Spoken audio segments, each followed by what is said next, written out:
नमस्कार दोस्तों, royal सिक्खू YouTube channel में आपका स्वागत है। जय श्री कृष्णा। आज के वीडियो में मैं लेकर आई हूँ जेठ मास का महात्म अध्याय 4। जेठ मास महात्म सुनने के लिए सबसे पहले ब्रह्म मुहूर्त में उठकर स्नान आदि से निवृत्त होना चाहिए।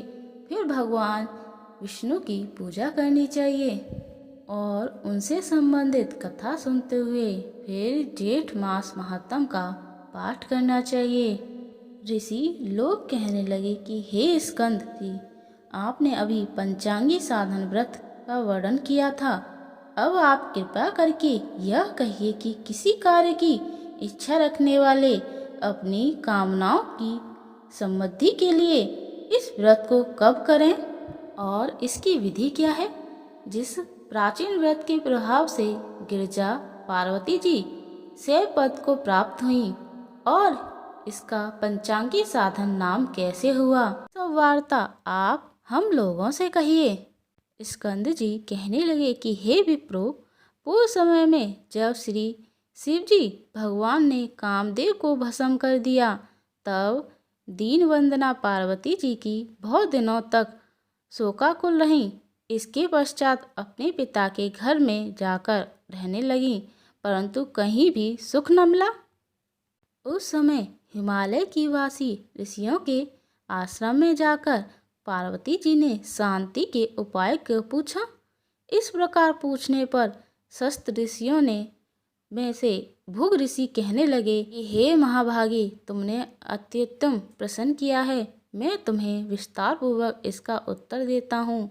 ज्येष्ठ मास की तृतीया के दिन प्रातःकाल मनुष्य शुद्ध जल से स्नान करे और नित्य कर्म करके शुद्ध वस्त्र धारण कर अपने घर को आए और पुण्यवाचन के पश्चात ब्राह्मणों को पूजन करें। हाथ से प्रदीप्त 4 अग्नियों को करके यथाशक्ति उनका पूजन करें और उन अग्नियों के मध्य भाग में बैठकर सूर्य नारायण की तरफ ही अपनी दृष्टि को, जब तक सूर्य नारायण अस्त न हो उनकी तरफ ही अपनी दृष्टि को रखें और इंद्रियों को वश में रखकर स्थिर रहें। इस प्रकार निराहार और जितेंद्र रहकर इस मास में व्रत करें। ऋषि के वचनों को सुनकर पार्वती जी अति प्रसन्न हुई और शिव जी के प्रसन्नता 12 वर्ष तक इस व्रत को प्रति मास करती रहीं। इस व्रत के प्रभाव से शिवजी महाराज मोह को प्राप्त हो गए और पार्वती जी कहाँ गईं ऐसा विचार करने लगे।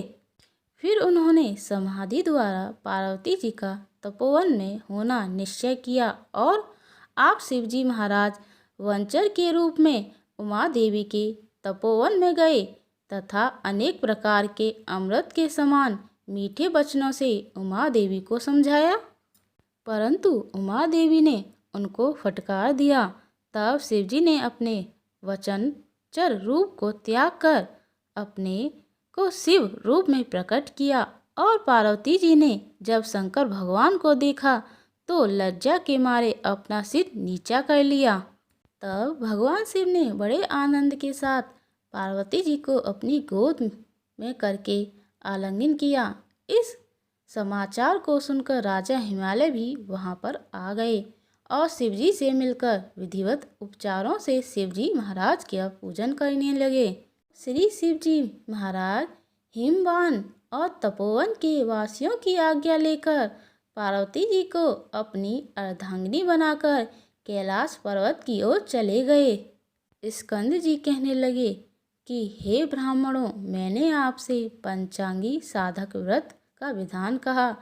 अब आप ज्येष्ठ मास और क्या महात्म में सुनना चाहते हैं, मुझे बताइए। यह व्रत सब मनोकामनाओं को पूर्ण करने वाला अनेक मनुष्यों द्वारा पहले किया गया है तथा यह व्रत धर्म, अर्थ, काम और मोक्ष के लिए श्रेष्ठ साधक है। मनुष्य इस व्रत को भगवान जगदीश की दृष्टि और पुष्टि के लिए करते हैं। वे इस लोक के समस्त कामनाओं को पाकर अंत में ब्रह्मलोक को प्राप्त होते हैं। इति श्री ज्येष्ठ मास महात्म पंचांगी साधक व्रत विधान चतुर्थी अध्याय संपूर्ण।